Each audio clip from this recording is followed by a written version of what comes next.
Remember all that batch cutting I did in my last video? Well, this is the linen top using Vogue V1704. It's a sew along, so stick around. Hey everyone, and welcome back to my channel.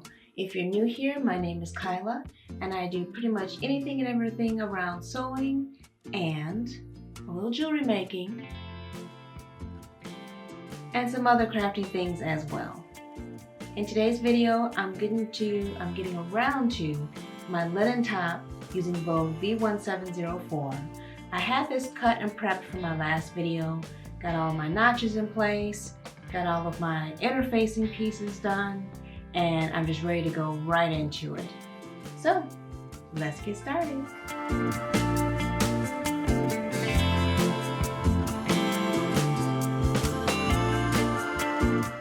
Okay, for some parts of this top, I'm going to use my serger just to finish off the inside. And I'm thinking that I think the red is good enough. Yeah, I think the pink will be a little bit too light. I'll go with the red. Perfect. I don't keep a lot of custom colors, but I do just keep basics that I can just switch around for, like brown, denim blue, cream, white, black, red, and a hot pink. And I'm going to just do the snip and retie to change my spools here because I can do it, but this saves so much time when you just snip the thread and just tie it to your next color and pull it through.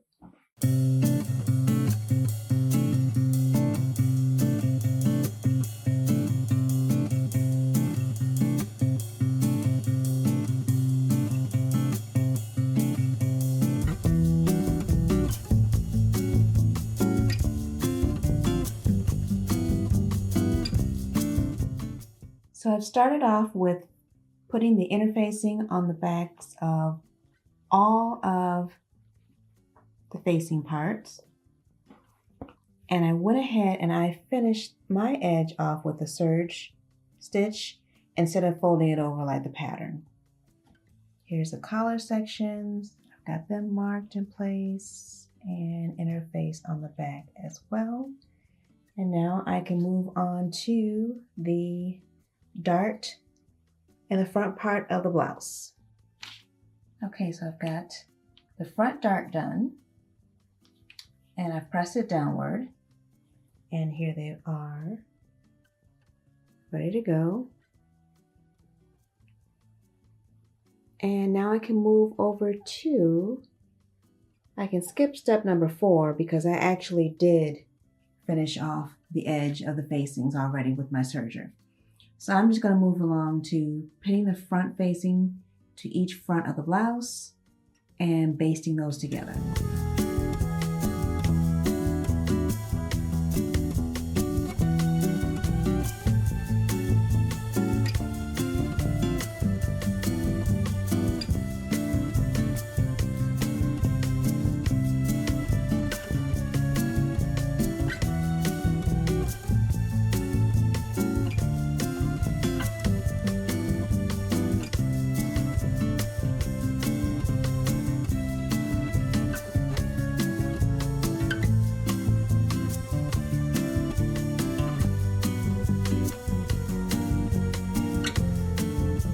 Okay, now that I've got the front facing stitched, I can move on to number 6 and step 7, making my darts at the top and then connecting them in the center back.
So I've made the small stitch up to the first circle on the side where the zipper is going to be attached.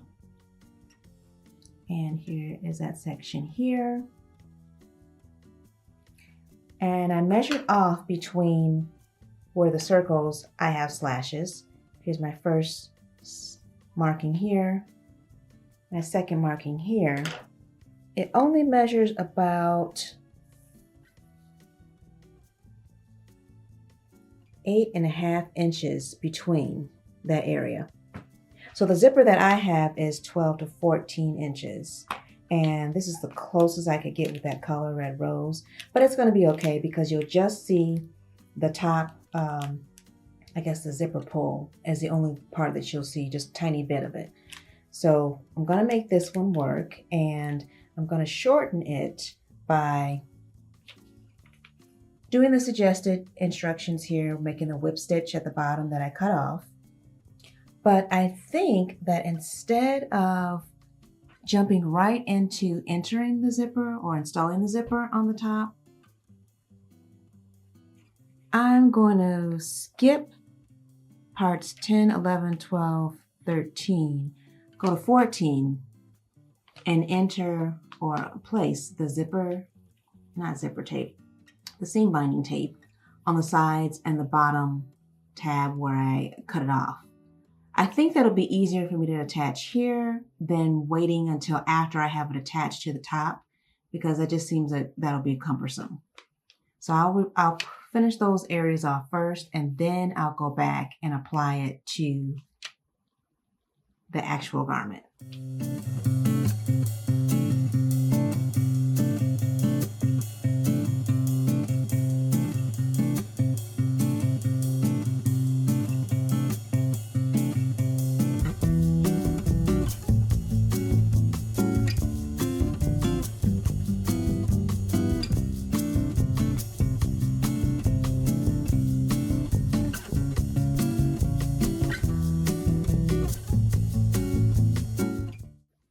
So I've encased the lower edge of the zipper tape, and I've also gone down the sides of the zipper as well. And here it is, ready to be installed. Could it have been neater? Yes. Am I glad I did it this way? Absolutely, because it was a little bit cumbersome, and I can tell that it would have been tight if I tried to install the zipper on the garment and then put the seam binding tape around the edges. So it may not look perfect, but at least it's neat, and it is for me. So it's not like I'm making this for someone else. Now that I've got the sides of the zipper finished off with the seam binding tape, I can go back to steps 11 through 13, attach it to both sides, and then move on to attaching the other side of the front of the top.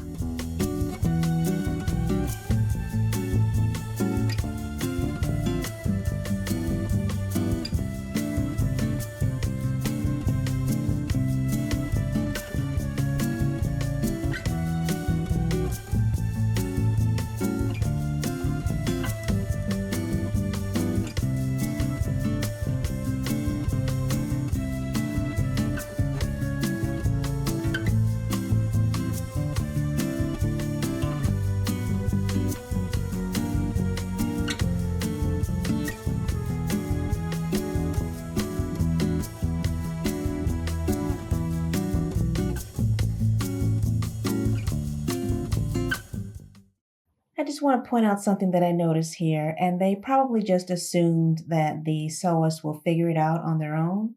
But in step number 16, they say to finish the left side opening and just stitch down both sides of the edge, the opening edges with a narrow hem.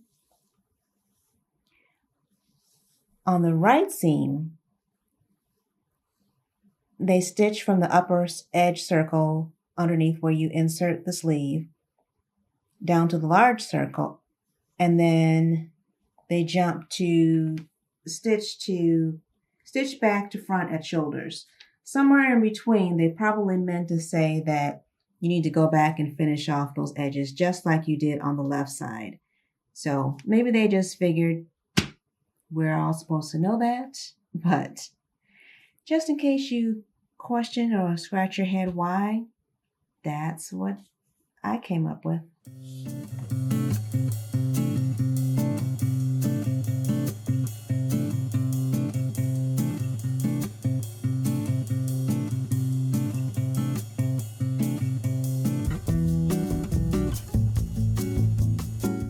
I've got my 2 collar pieces ready to go, and I've also stay stitched the top part of the blouse, and I did it in a contrasting thread underneath so you could see it.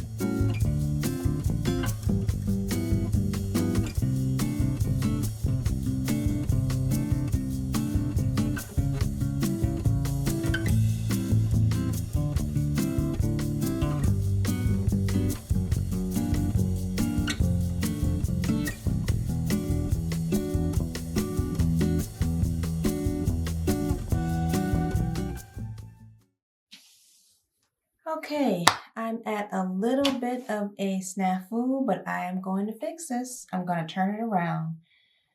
I got to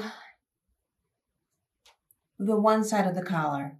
Didn't put the collar facing on because I looked at it and it just seemed like, okay, turning this inside or right side out, I'm going to see this interfacing that's on the facing down the whole front part. I get to step 25, and they want you to overcast the upper edge of the collar and front edges of the top. So all around the side of the front, opening where it overlaps, and then the top of the collar too. I don't want that. I just want it to be finished off and neat. So I'm going to have to backtrack, take out the collar, which isn't bad, take the facing off, turn it or flip it on the opposite sides so that I can actually turn it over when I attach the facing to the collar, right side out. And then I'll stitch in the ditch to get the collar to lay down straight. And then I'll overlap the 2 areas on the front. I wish I had read that through or looked at some pattern reviews before I started, but at least I'm not too far along that what I've done is just in a basting stitch format, so that's easy to pull out. So that's what I'm about to do, and I will show you my progress.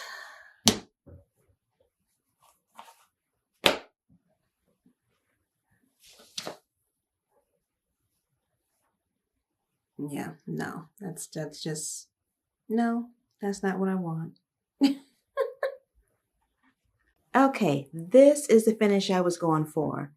I swapped the sides of the facing, just turn them over. I thought I was going to have to switch them to the other opposite side, but I didn't. I just simply had to turn them over and reattached it to the outer layer so that I can turn it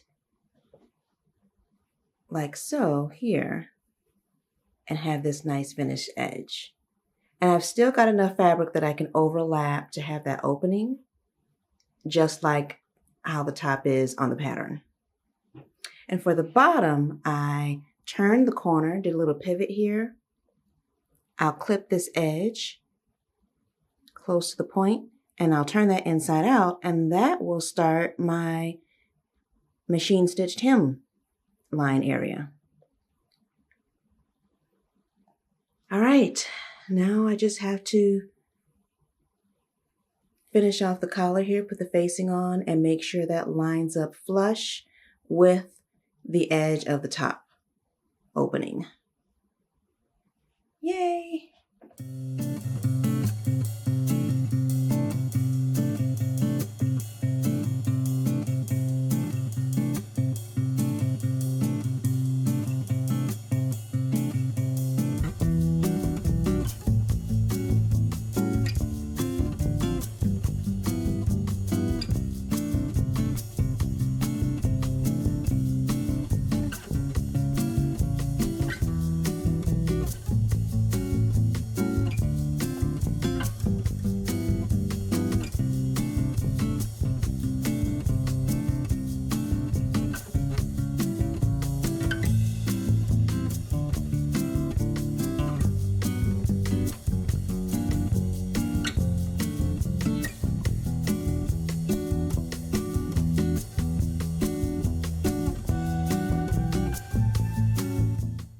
Okay, so this is my way of finishing off the collar so that it matches the front edge here and looks nice and neat and doesn't have the overlock serger method that the pattern calls for.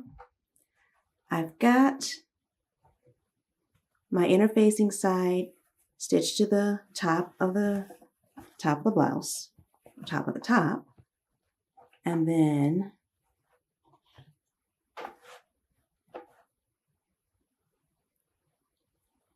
I'll pin the facing around the raw edges,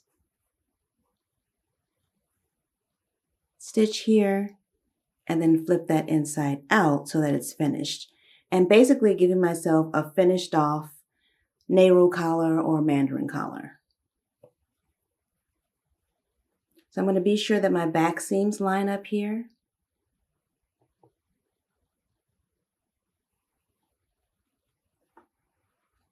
And then I'll be sure to make absolutely sure that I stitch right up to the finished edge here so that when I turn that inside out, the collar is flush to the opening of the blouse. All right, that's the plan. And then I can close the front up and add the sleeves and finish off the hem at the bottom.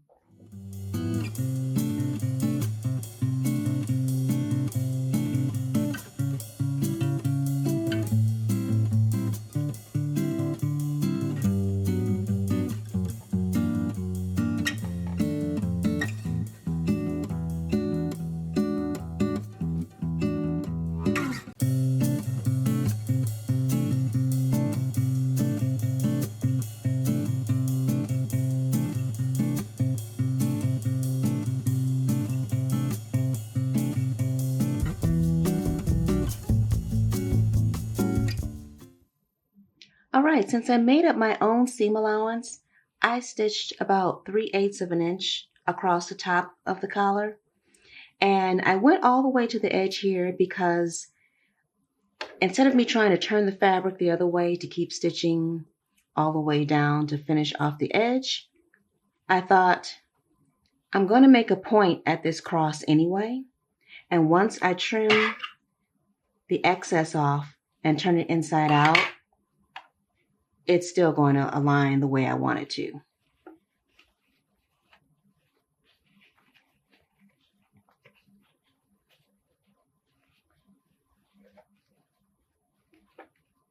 Once I press that in place, then I'll just stitch in the ditch just to finish off the collar around the top. And then I'm done with that part.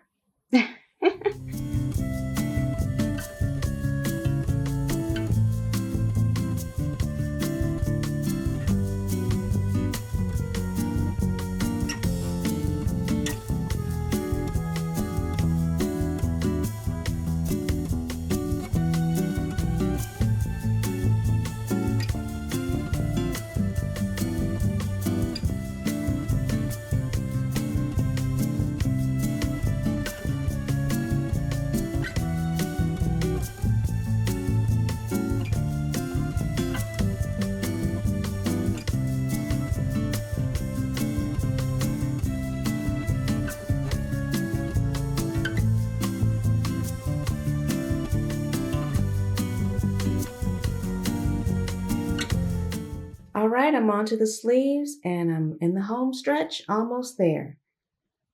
So I've got the top portion of the sleeve and the bottom portion of the sleeve. One of them I left undone so that you could see the placement of the darts. That's the top portion. This is actually going to face the seam on the shoulder, your middle dart here. And then the curved edges of the top portion of the sleeve and the bottom portion of the sleeve will be stitched together by a French seam, and then they top stitch it as well. This is the bottom portion of the bottom sleeve part, and these are actually pleats that will land on your wrist. And over here, I've got one already completed. Here's the darts the top portion of the sleeve on the back side. And that's what it looks like, or will look like when I attach it to the top. Nice and neat. And then the bottom portion of that sleeve that has the pleats, here they are right here. One pressed to the outer edge, the open pleat pressed just flat, and then the remaining pleat facing the other outer edge. That's the back side, and this is what it looks like on the completed side. And you'll top stitch each one of these pleats as well. One stitch, kind of a rectangular border stitch on the middle pleat, and then the remaining pleat. That's going to sit out and help this lantern style really come into place and hopefully look like these. All right, let's move on to placing them and putting them together.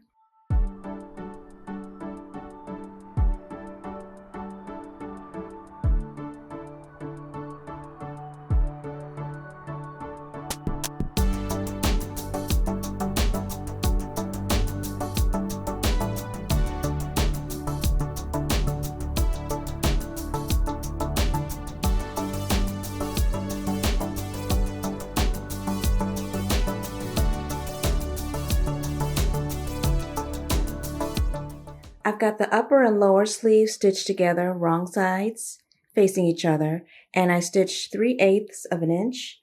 Now I'm going to trim that back to about 1/8 of an inch, flip that over, give it a press, and then stitch 1/4 of an inch to make my French seam.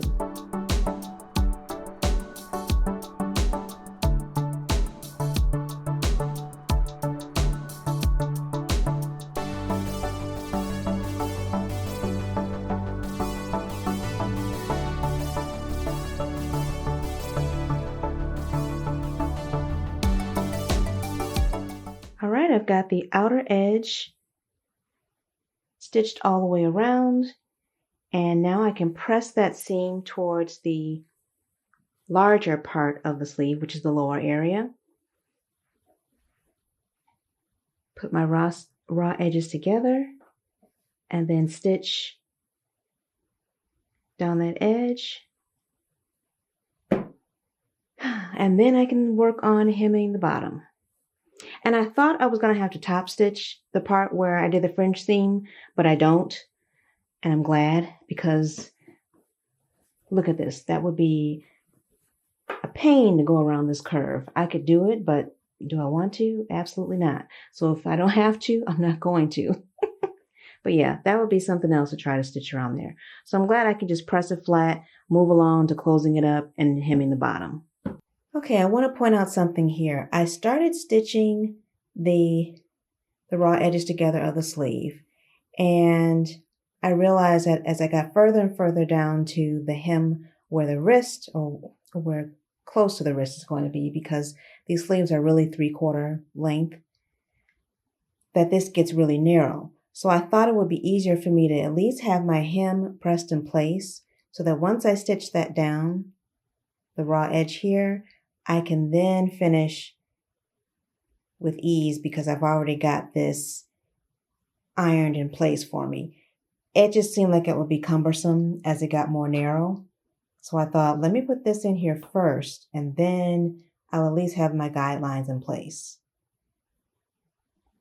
Now I can go back to finishing up the raw edge all the way down.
Well, that was faster than I thought it was going to be.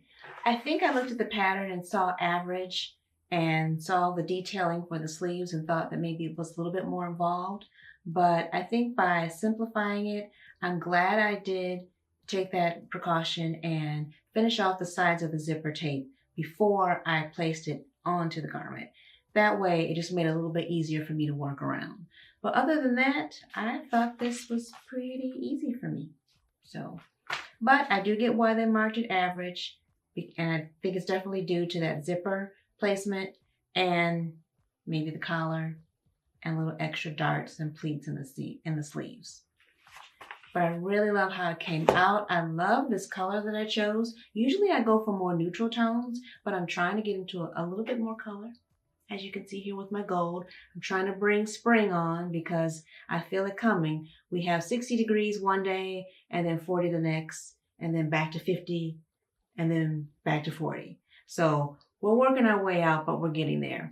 So I can't wait to wear this top. I'm probably going to take it on a trip upcoming for me to a warmer state, much warmer than where I am down south. So I'm going to take it there and pair it with my little dress pants like I have here.